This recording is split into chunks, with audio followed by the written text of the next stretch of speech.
Yeah, Joseph saying to himself, like, Lord of mercy, this can't be true. These are my brethren here in front of me. They really came down here? Then there's another part of him saying, but hold on. Oh, so this is what the dream meant. And he said, Lord of mercy. Then he said to himself, but how did I ever get down to this place? They sold me why I came down here. I should get mad with them. But then he said to himself, but now I'm the governor of this place. And I can't imagine what was going on in his head. He said, but if I didn't come down here, how would I be the governor of this place? How would I come to this fame and would be here now to that they would even have food to eat, that everybody would have something to eat, because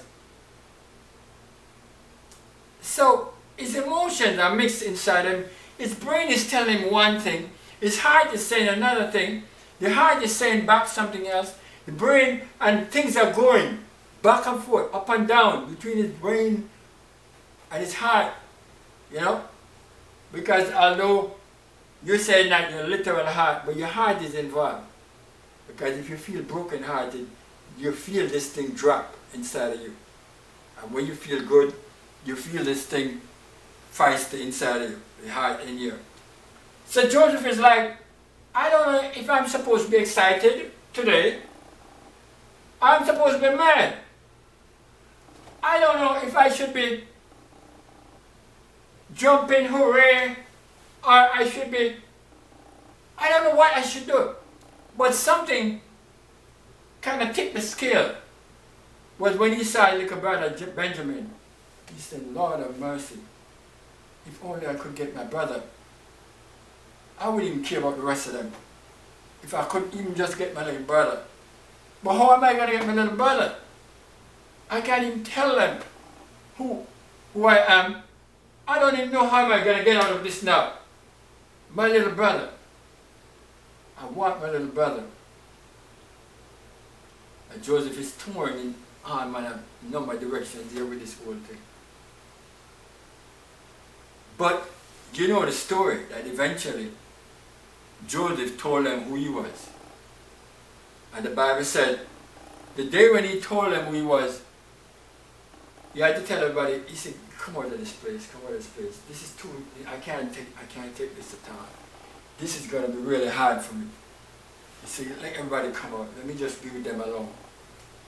And when he told them, that's one story in the Bible that let me always cry. And right now I'm moved to tears, but I don't think I'm going to cry.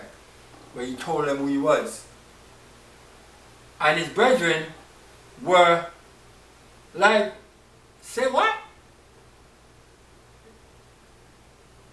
Did he say he's Joseph?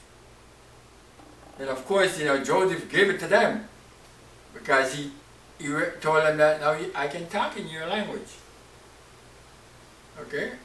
I know who you are. And then he asked his father. He told him, he said, anyway, don't be angry with yourself right now. He said, because if I wasn't here, you couldn't be coming down here to get food. So God had a reason why I'm here. So Joseph is trying to make sense of the whole thing. I can imagine how much nights he's praying and he's talking to God about it. He said, Lord, you know, how did all of this happen? How did this happen? So his brethren realized now, he said, so you are Joseph. Then they're looking, and they're looking back into themselves now, and they're saying, but, so all this anger we had against our brother, that we sold him into Egypt, and look what he turned out to be. Right? So, something is telling you that, you know, I don't know how much they really seen the purpose of God in this thing, that they couldn't destroy the purpose of God with their anger and their hatred. Because the fact is, as I said to you, it wasn't out of love why they did it. They didn't sell them into Egypt because their intention really was to kill them. Right? You know that. Okay, then Reuben had told them, put him in a pit, intending that when he would come and rescue him. And then later on, because Reuben knew that I'm the eldest, and if anything goes wrong, my father going to ask me. Right? They lied to their father, and the father been living in this lie for decades. So now, when I said it, maybe when I said decades, I mean, I don't know what age when they came down, but Joseph was 17 when this happened. He was 30 years old when he was promoted, and now I don't know how long after he comes down here. I didn't calculate it. So he said, go and bring your father down and bring everybody to come. He said, come down here because you can't survive. This thing of you coming down here every time with a trip for food is not going to work. Because you have 7 years of this thing to go on with. And come down here, right? So Joseph has been in office for 7 years already, when in plenty, and now the 7 years of the famine. So he comes down to him. But the Bible tells you that when we get down to Genesis chapter 50, that Joseph, their father, died, and they went up to bury him. Right? They went up to bury him. And when they came back from burying their father, the Bible says that, my God, chapter 50, his sons carried him and buried him. And the scripture said, when Joseph's brethren saw that their father was dead, that's verse 15, they said, Joseph will peradventure hate us and will certainly requite us all the evil that we did unto him. And they sent a messenger unto Joseph, saying, thy father did command us before he died, saying, so shall he say unto Joseph, forgive, I pray thee, now the trespass of thy brethren and their sin, for they did unto thee evil. And now we pray thee, forgive the trespass of the servants of the God of thy father. And Joseph wept when they spake unto him. My God. Joseph broke down when he got the message. And the thing that you look at really about this is that you ask yourself, why should their daddy have to tell them that they should apologize to Joseph? Right? Why should circumstances put them in a corner for them to realize that they should apologize to Joseph? It's now decades that all of this happened. Joseph is much older. Joseph got a chance of looking at the whole thing. He had to, his children were born there, his family, his wife, his children, and I'm saying that life is so different for him now. And he has looked at the pros and cons and weighed everything in the balances, and he's looking at all these things. And the thing is that they're thinking that Joseph might get angry now. But Joseph is at peace with his destiny. And sometimes the things that people do to you, even sometimes your own family, people you love and you care for, what they do to you, sometimes it can hurt so badly. Right? And sometimes it goes on for year in, year out, year in, year out. Just like with Joseph here. By the time they realize that they should say, I'm sorry, they are thinking that Joseph, because the father is there, he said they know that as long as Joseph's father is alive, he wouldn't hurt them. He wouldn't do them anything. Because he respects his daddy. And if anything was supposed to happen, the father would rise up and say, Joseph, they are your brethren, you can't hurt them. Okay? And you respect his daddy. Because they knew. But they're saying, no, Papa is gone. You know? What might Joseph do to us now? For all we did to him. Okay? You know, sometimes you're waiting for somebody to say, I'm sorry. And sometimes you have to wait so long. And it crushes inside of you. You run between the pinch, between the roller. Some of the times. The Bible said that when Joseph said to his brethren, he said, I'm Joseph. He said, don't be angry with yourself. Because God sent me here for a purpose. The Bible said that they were speechless. It is evident that they never thought of an apology before. It's like I told you about that girl I tell you from school. I'm looking for her to apologize to her. So if I should ever meet her, instantly, the first thing I'm going to talk, I don't want to talk about nothing else. I'm going to be saying to her, you know, Elsa, I've been looking for you for years and years and years and years, and I felt so bad about what I did to you that for all these years I've been carrying it, hoping that one day I would be able to apologize to you. His brethren were not in that position because they thought they had really gotten rid of him. But they had to live with it, the lie in their conscience. They told the father that a wild beast killed him. They had spoken many lies before. So I guess it was like they intended to die like that.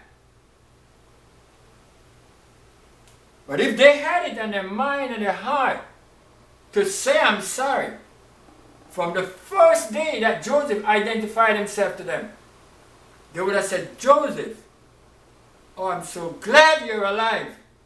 Oh my God, I've been thinking about what we did to you all these years. I've been thinking about it. I've been thinking about it. And I've been praying God would just forgive me that I was a party to this whole thing. For all the anger I had against you.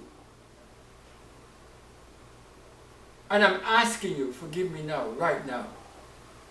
I'm so glad that you're still alive. But they didn't. So their father had to wake them up and say, listen, do you realize that what you did to your brother, what you did to me, I wouldn't talk about what you did to me because you tricked me, you lied to me. But leave me out of the picture right now. You put your brother in danger because you were so angry with him. I'm commanding you, apologize to him. Now I don't know at what point the father told him that. It was just before he died, or years before he died. It might have been shortly before he died. Because if it was long before he died, he might have insisted that they go and do it right away. But whether so or not, they shouldn't have needed their daddy to bring it up before them and say to them, listen, you wronged your brother. Go apologize to him. Just go to him and say, I'm sorry. Did you tell him that the day when you found out he was alive? Were you glad to know that he was still alive? Were you glad to know that the trick that you played on me didn't work and your brother is still alive?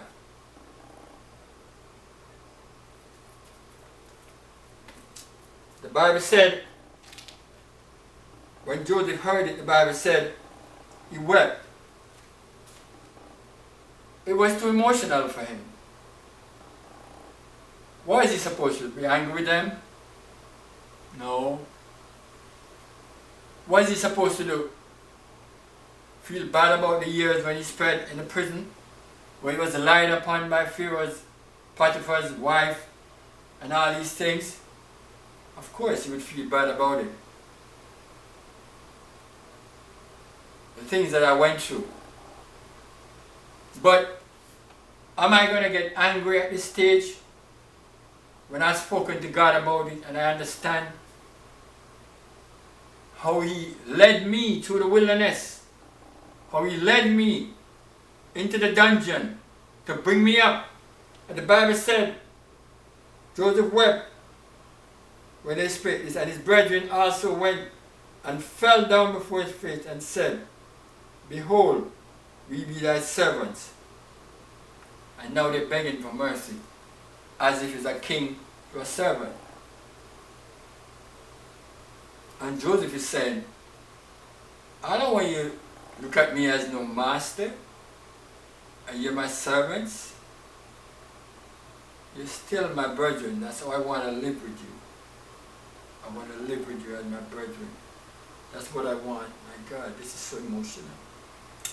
And Joseph said unto them, Fear not, for I am in the place of God. But as for you, you thought evil against me, but God meant it unto good, to bring to pass, as it is this day, and to save much people alive. Now therefore, fear ye not. I will nourish you and your little ones. And he comforted them and spake kindly unto them. So, the whole idea of Joseph hurting them, Joseph making them know that would never even come across my mind, right?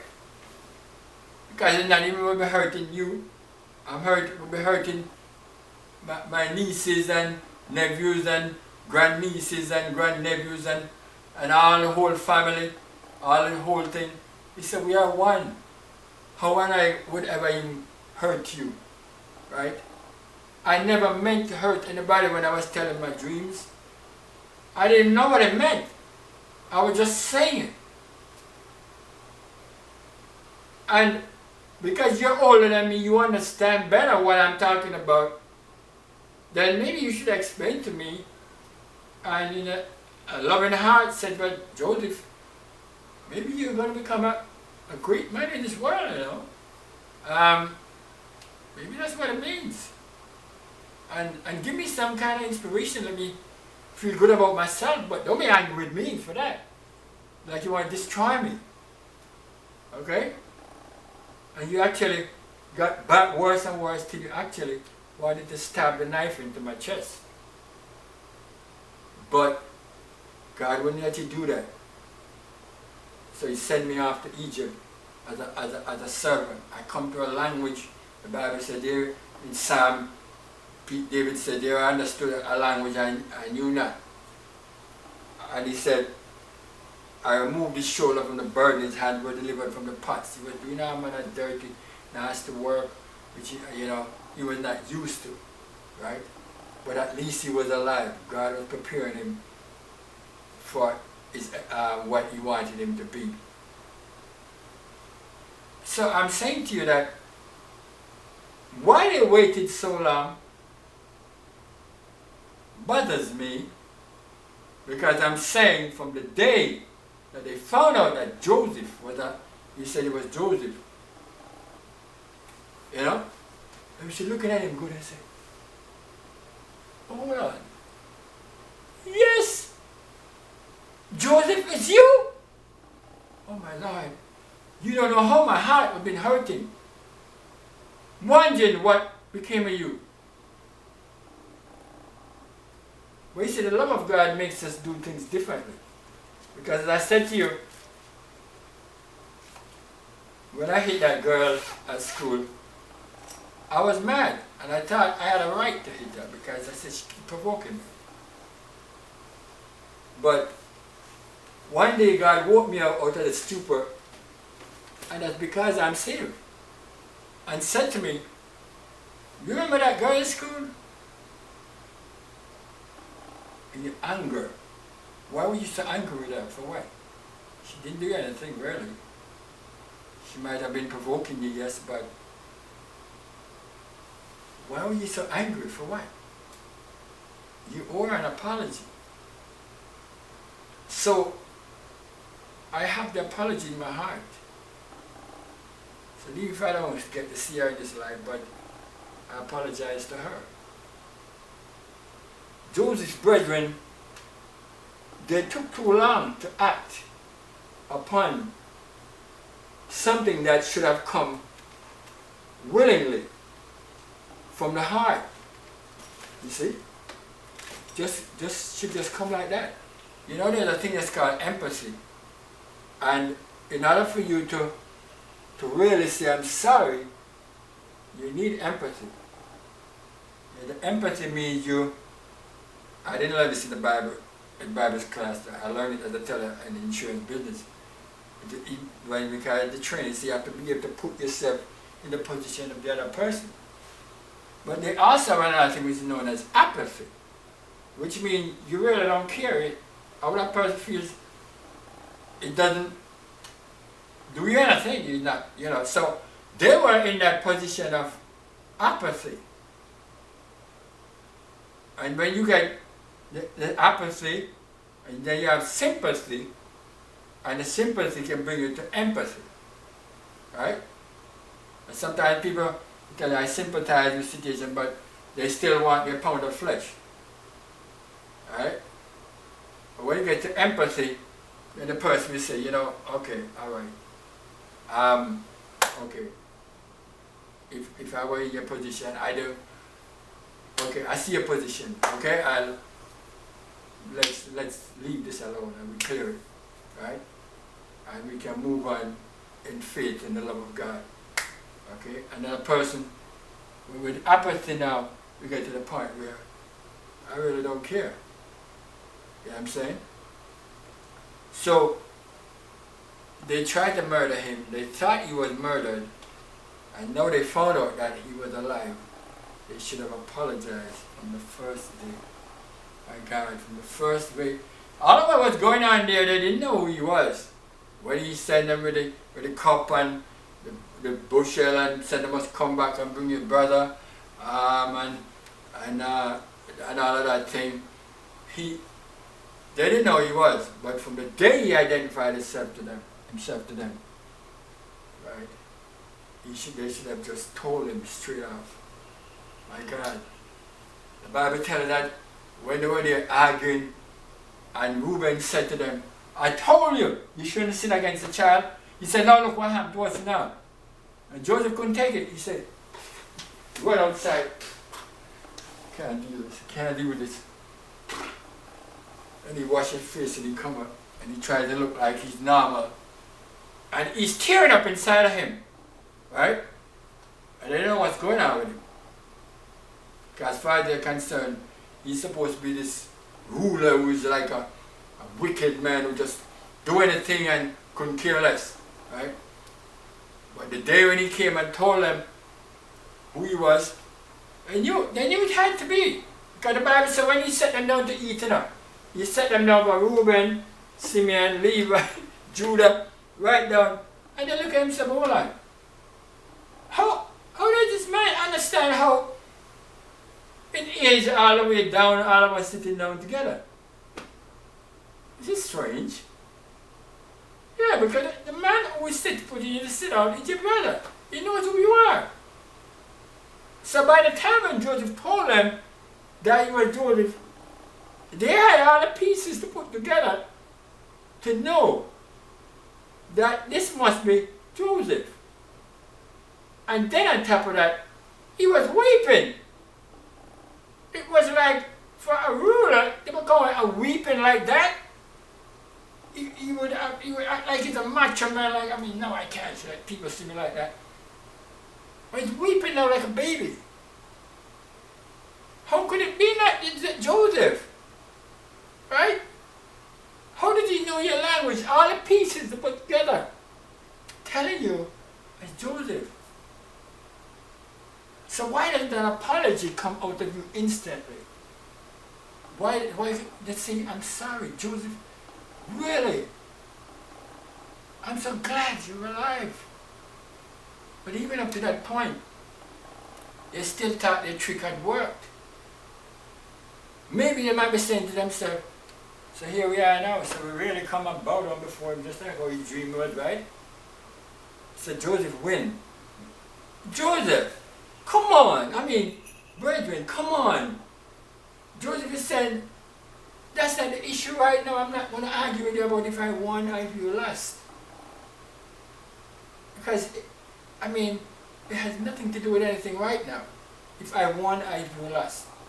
Either way, it doesn't matter.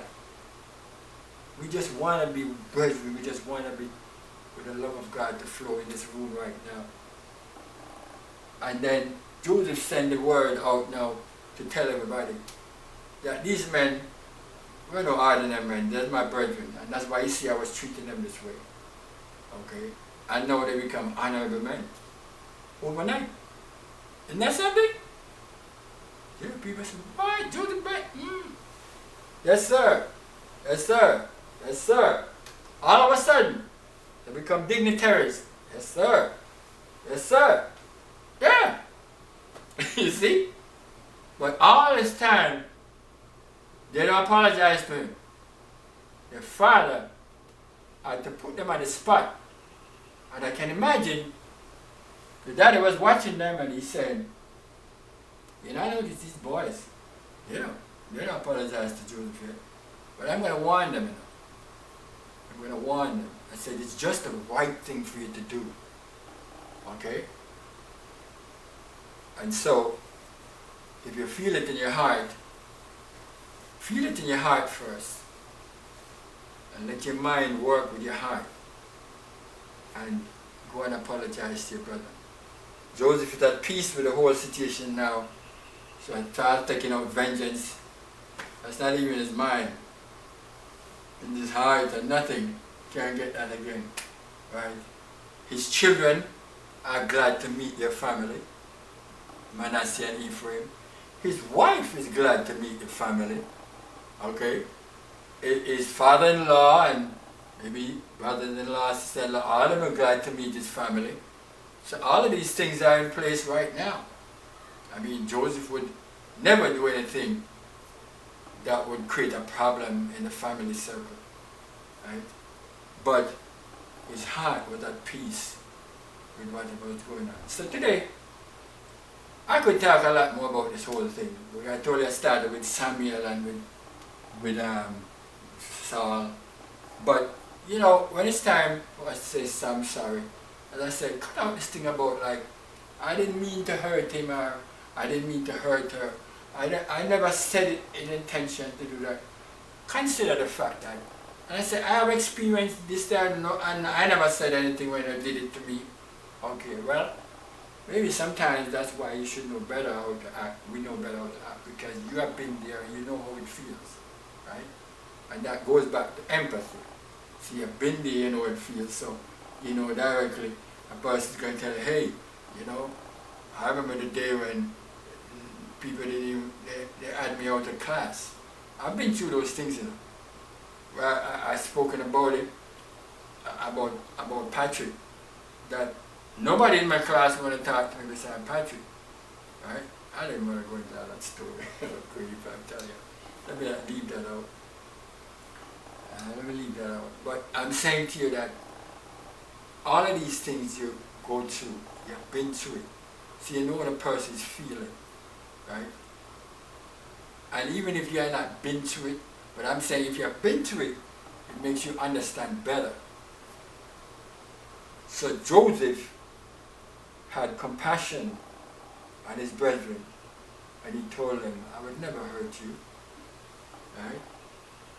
And I think he was glad the day when they apologized, although their father had to put them on the spot. But at least it was good for them to get to that point, right? To get to that point. Because when you make that apology, you get to that low point. And at that low point, then you'll be able to rise above. Right? So sometimes you have to go down, you know, and come back up, right? And at that low point, when they made the apology, Joseph took them and he hugged them and he comforted them. Of course, Benjamin was involved in it.